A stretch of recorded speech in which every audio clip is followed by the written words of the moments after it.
இப்போ தௌஹீத்வாதிகள் இருக்கு, ஆனால் தௌஹீத் பிரச்சாரம் 24 ஹவர்ஸ் செய்கிறதுக்கு அவங்களுக்கு காசு சம்பளம் பெருகுது. நீங்கள் யார் சம்பளம் கொடுக்குற? சுன்னத்து வல் ஜமாத்தை சேர்ந்த உலமாக்களுக்கு யார் சம்பளம் கொடுக்காங்க? ஒருத்தரும் இல்லை. நம்மட ஹசரத்துமார் கேட்குறது இல்லை. அவங்க அவங்களோட டைமுக்கு இப்போ பொறுமதி இல்லை. இப்போ இவனுக்கு அரை மணித்தியாலத்துக்கு 10,000 கேட்கான், ஒரு மணித்தியாலம் வந்து இருக்கிறதுக்கு $10,000 கேட்குறான். அவரும் $10,000 தான். அது நம்மளோட மௌலவி இப்போ நான் வந்து பேசினேன், இப்போ 2 மணித்தியாலம் பேய்த்திப்பேன். இப்போ எவ்வளோ சில 7 வருஷம் அதுவும் இல்லை. நம்மளோட மரபில் இது இல்லை. அறிவை விற்கே இல்லை. அது ஆலிம். இப்போ ஆலிமை நீங்கள் கௌரவப்படுத்தலாம், அதுக்காக காசு தாங்கன்னு கேட்கல. பாப்பா நான் சும்மா சொல்கிறேன். சமுதாயம் லேச ஆலிமாரை போல சொல்லி போட்டிருக்கிறது மிச்சம் லேசி. ஆனால் ஆலிமார்கள் அவங்களோட சேவைகளை செய்கிறதுக்கு அவங்க தங்களை அந்த சேவைக்கு குவாலிஃபைட் ஆக்கி கொள்றதுக்கு உரிய சாதனங்களை சமுதாயம் செய்யணும். சமுதாயத்தில் இருக்கிற பணக்காராக்கள் சேர்ந்து ஒரு ட்ரஸ்ட் ஒன்றை போட்டு, ஒரு சென்டர் ஒன்று அமைச்சு, சுன்னத்து வல் ஜமாத் ஆராய்ச்சி நிலையம் ஒன்று போட்டு, அதில் கொஞ்சம் நல்ல திறமையான உலமாக்களை வச்சு அவங்களோட தொழில் அதுதான் என்று சொல்லி வைக்கணும். गौसे आज़म दस्तगीर, गौसे आज़म दस्तगीर, गौसे आज़म दस्तगीर, गौसे आज़म दस्तगीर. வழிகட்ட சிந்தனைகளுக்கு எதிராக எமது உலமாக்கள் செய்ய வேண்டிய ஆக்கப்பூர்வமான பணிகள் என்ன என்பதும் பிரச்சனை. உலமாக்கள் மிஸ்கின், உலமாக்கள் சும்மா அப்பாவிகள். அதாவது உலமாக்கள் ஐடென்டிஃபை பண்ணி அவங்கள் பணிகளை செய்கிறதுக்கு அவங்களுக்குரிய வசதிகளை முதல் சமுதாயம் செஞ்சு கொடுக்க வேண்டும். இன்றைக்கு நம்மளை இலங்கையை பொறுத்தவரையில் உலமாக்கள் அவங்களோட கடமைகளை சரியாக செய்கிறதுக்கு அவங்களுக்கு ஒரு ஒரு ஒரு ஒரு ஆராய்ச்சி நிலையம் ஒன்று இருக்குதா. உதாரணமாக ஒழுங்கான லைப்ரரியோட ஆராய்ச்சி, அதுக்குரிய ஃபெசிலிட்டிஸ் எல்லாம் வச்சு ராகத்தாக இருந்து அவங்க யோசித்து பிரச்சனைகளுக்கு அழகான தீர்வுகளை தேடி படித்து கொடுக்குறதுக்கு. இப்போ சவால்களுக்கு பயில் கொடுக்குறோன்னா முதலாவது சவாலை தெரிய வேணும், சவாலை படிக்க வேணும், எங்கேருந்து இந்த சவால் வருதுன்றதை பார்க்கணும், அது ஏன் வருதுன்றதை பார்க்கணும். அதுக்கு பிறகு அதுக்குரிய பதிலை தேடணும். அறிவில்லாமல் பதில் சொல்லலாம். அது சும்மா எல்லாரும் அறிவோடு பிறக்கிற இல்லை. ஹசரத்தன்னு சொன்ன உடனே அதில் மீனிங் அவர்கிட்ட எல்லாம் தெரிஞ்சிருக்க மட்டும் இல்லை. அப்போ ஒரு பிரச்சனை வரும் பொழுது அவர் இருந்து படித்து டிஸ்கஸ் பண்ணி ஒரு கலெக்டிவாகத்தான் ஒரு விஷயத்தை சமாளிக்க மீட் பண்ண வேணுமென்று இருக்கின்ற நேரத்தில் ஒரு ஆராய்ச்சி சென்டர் ஒன்று இல்லாமல், அதுக்குரிய வசதிகள் இல்லாமல் உலமாக்கள் எப்படி செய்யலாம்? அப்போ முதலாவது என்ன செய்யணும்? சமூகம் மின்வர வேணும். இது உலமாக்கலான்னு சொன்னோன்னா அவங்க இப்போ நாம் வெளிய நாட்டில் போனோம்னு சொன்னோன்னா, இப்போ அமெரிக்கன் ப்ரொஃபஸர் ஒருத்தர் இருக்கிறார், அவரை விடுங்கள். நம்மளோட ஸ்ரீலங்கன் சுப்ரீம் கோர்ட் ஜட்ஜாக இருந்த வீரமந்திரி, SG வீரமந்திரி கேள்விப்பட்டிருப்பீங்களா? சரி, அவர் கிட்டத்தில் காலமாக போயிட்டான்னு நினைக்கிறேன் இப்போ 2 வருஷத்துக்குள்ளே. அப்போ அவர் இன்டர்நேஷ்னல் லோவில் கடும் தேர்ச்சி பெற்ற ஒருவர், சர்வதேச ரீதியில் மதிக்கப்படுறவர். அவர் இங்கே ஸ்ரீலங்காவில் சுப்ரீம் கோர்ட்டில் ஜட்ஜ் ஆகிருக்கார். இன்டர்நேஷ்னல் என்ன கோர்ட் ஆஃப் ஜஸ்டிஸ், அதில் சேர்மனாக இல்லாட்டி டெப்யூட்டி சேர்மனாக இருந்திருக்கிறார் காலம். ஆஸ்திரேலியாவில் மொனாஷ் யூனிவர்சிட்டியில் லோ ப்ரொஃபஸராக இருந்திருக்கார். இன்டர்நேஷ்னல் லோவில் அவர் ஒரு சர்வதேச ரீதியில் ஒரு அத்தாரிட்டி.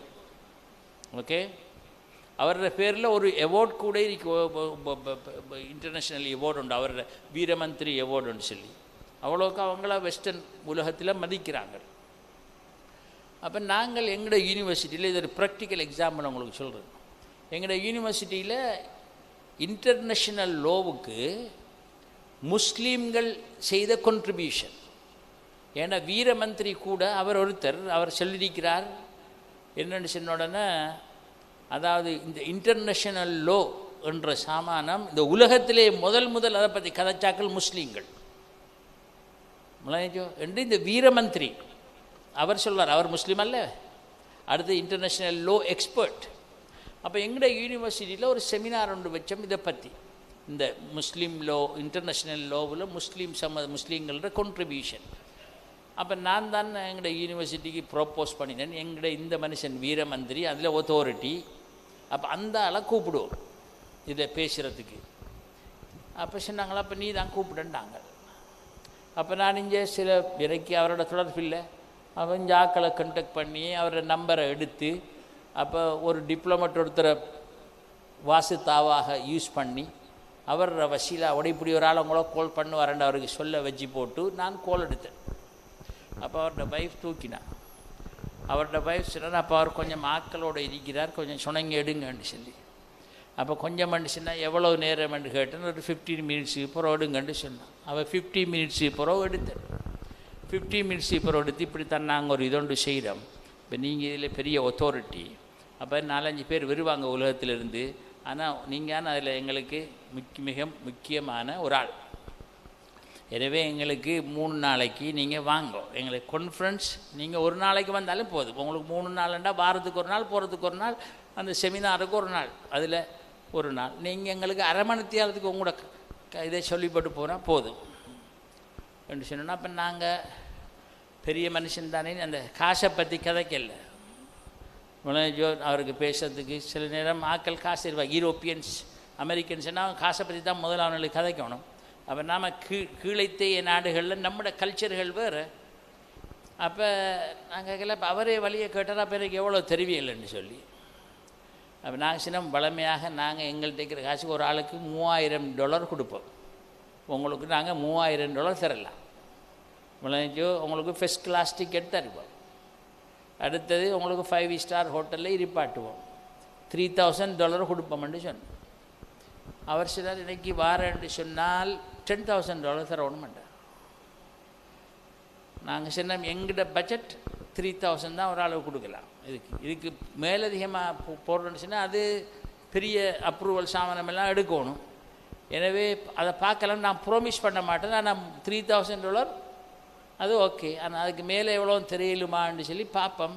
ஆனால் ப்ராமிஸ் பண்ண மாட்டேன்னு சொன்ன அப்படின்னா நான் வரலன்ட்டு சொன்னேன். விளைஞ்சோ அமெரிக்காவில் ஒருத்தரை கூப்பிட்டோம், நோம் சோம்ஸ்கி. நீங்கள் கேள்விப்பட்டிருப்பீங்க, பெரிய ஒரு ஆள். இன்றைக்கு சொல்கிறாங்க அமெரிக்காவில் இருக்கிற பெரிய இந்த கடும் இன்டலெக்சுவலில் ஒரு திராமன்னு சொல்லி நோம் சோம்ஸ்கி. சில அமெரிக்காவுக்கு விமர்சித்து, அமெரிக்காவோட பொலிசியை விமர்சித்து அவர் எழுதுறதால அவரை நம்ம ஆக்கள் கடும் இஸ்லாம் கதைக்கிற ஆக்களுக்கு கடும் விருப்பம். அவர் ஒரு யூதர், ஆனால் அவர் ஒரு சிந்தனையாளர், எழுத்தாளர்னு சொல்லுங்களேன். அப்போ ஒரு கான்ஃபரன்ஸுக்கு அவரை நாங்கள் கூப்பிட்டோம். அதுவும் நான் தான் அழைச்சேன். அவரை கூப்பிட்டோன்னு அவர் சொன்னார், நான் வாரேன் என்று சொன்னால் நீங்கள் நாளைக்கு கான்ஃபரன்ஸில் ஃபுல்லாக இருக்க மாட்டேன். நான் அந்த இனோக்ரேஷன் செரமனி இருக்குது, அந்த ஆரம்ப என்ன சொல்கிற இனோக்ரேஷன் செரமனி, அதுக்கு மட்டும் நான் வந்திருப்பேன். மேக்சிமம் 1 மணித்தியாலம். ஃபஸ்ட் கிளாஸில் டிக்கெட் தர வேணும், $10,000 தரணும். இல்லைஞ்சா? இது நாம் காசு கொடுக்குறது வேறு. ஆனால் அறிஞன் தன் அறிவை இப்படி விற்கிறது இஸ்லாத்தில் அந்த மரபில்லை. நம்மளோட மௌலிமாரை நீங்கள் பேச கூப்பிட்டா எவ்வளோ தெரிவிங்கன்னு கேட்குறது இருக்குதா? சில நேரம் சில ஆட்கள் இருப்பாங்க இந்தியாவிலேருந்து வருவாங்கள் அப்படி. ஆனால் நம்மட ஹசரத்துமார் கேட்குறது இல்லை. அவங்க வந்து அவங்களோட டைமுக்கு இப்போ பொறுமதி இல்லை. இப்போ இவனுக்கு அரை மணித்தியாலத்துக்கு 10,000 கேட்கான், 1 மணித்தியாலம் வந்து இருக்கிறதுக்கு $10,000 கேட்குறான். அவரும் $10,000 தான். அது நம்மளோட மௌலவி. இப்போ நான் வந்து பேசினேன், இப்போ 2 மணித்தியாலம் பேய்த்திப்பேன். இப்போ எவ்வளோ சரி 7 வருஷம் அதுவும் இல்லை. நம்மளோட மரபில் இது இல்லை. அறிவை விற்கே இல்லை. அது ஆலிம். இப்போ ஆலிமை நீங்கள் கௌரவப்படுத்தலாம், அதுக்காக காசு தாங்கன்னு கேட்கல. பாப்பா நான் சும்மா சொல்கிறேன், ஆலிமை நாம் கௌரவிக்கிற அது வேறு விஷயம். ஆனால் ஆலிமு கேட்க இல்லாது.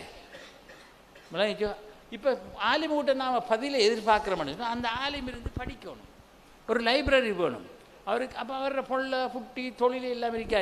இப்போ தௌஹீத்வாதிகள் இருக்கு, ஆனால் தௌஹீத் பிரச்சாரம் 24 hours செய்கிறதுக்கு அவங்களுக்கு காசு சம்பளம் பெருகுது. நீங்கள் யார் சம்பளம் கொடுக்குற? சுன்னத்து வல் ஜமாத்தை சேர்ந்த உலமாக்களுக்கு யார் சம்பளம் கொடுக்காங்க? ஒருத்தரும் இல்லை. இப்போ அந்த ஆளோட காசை போட்டு அந்த ஆளோட பாக்கெட்டால் தான் செலவழிச்சிக்கிட்டு அண்ணா இருக்கார் ஹசரத் அவர்கிட்ட கேட்பாங்க, யாரும் காசு கொடுக்குறா? இதுதான் பிரச்சனை. அப்போ சமுதாயம் லேச ஆலிமாரை போல சொல்லி போட்டிருக்கிறது மிச்சம் லேசி. ஆனால் ஆலிமார்கள் அவங்களோட சேவைகளை செய்கிறதுக்கு அவங்க தங்களை அந்த சேவைக்கு குவாலிஃபைட் ஆக்கி கொள்றதுக்கு உரிய சாதனங்களை சமுதாயம் செய்யணும். சமுதாயத்தில் இருக்கிற பணக்காராக்கள் சேர்ந்து ஒரு ட்ரஸ்ட் ஒன்றை போட்டு, ஒரு சென்டர் ஒன்றை அமைச்சு, சுன்னத்து வல் ஜமாத் ஆராய்ச்சி நிலையம் ஒன்று போட்டு, அதில் கொஞ்சம் நல்ல திறமையான உலமாக்களை வச்சு அவங்களோட தொழில் அதுதான் சொல்லி வைக்கணும்.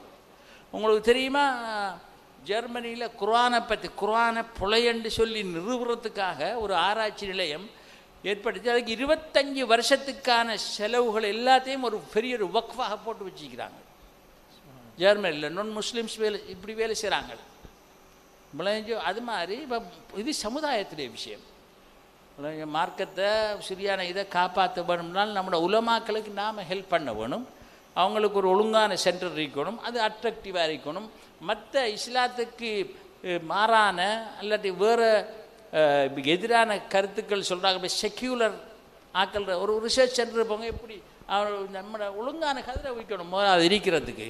நம்ம ஆலிமாருக்கு கொடுத்தா இருக்கிற கதிரை எப்படி உளும்புரண்டு இருக்க வேண்டிய கதிரை அப்படி இல்லாமல் ஒழுங்கான கதிரைகளை போட்டு ஒழுங்கான சொகுசுகளை கொடுத்து ஆக்களை இருப்பாட்டி அவங்கள படிங்க. உங்களுக்கு வேறு வேலை இல்லைன்னு சொன்னால் அதுக்கப்புறம் வர ரிசல்ட்டை பாருங்கள். நீங்கள் திறமை இல்லாமலுக்கு இல்லை. அதனால் அந்த திறமைகளை பயன்படுத்துறதுக்குரிய வசதிகளை நாம் செஞ்சு கொடுக்காத காரணத்தினால திறமைகள் எல்லாம் செத்து போகுது. லா இலாஹா இல்லல்லாஹ், லா இலாஹா இல்லல்லாஹ், லா இலாஹா இல்லல்லாஹ், லா இலாஹா